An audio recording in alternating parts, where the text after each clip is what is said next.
એક દી મારી ચોટીલાનો સાડી કાઢી તમારી ચામુંડા ચામુંડા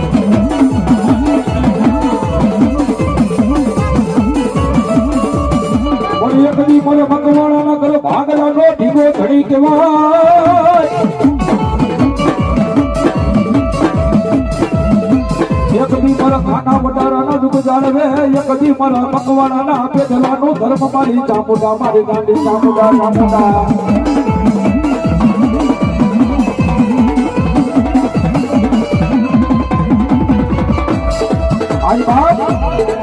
જગતમાં ધોમ ધોમ માલી પર આપણે અત્યારે હાલના કળિયુગની અંદર આપણે બધા મેરડી કરી છે બાબા પણ જેના કર ભાગલા જેના કરનો ધણી સીધો ન હોય ને બાબા હું અધા કરીને કદાચ કોણ વાતો કરતી હોય ને તો એ મેરડી નકામી બાબો પણ જેના કર ભાગલા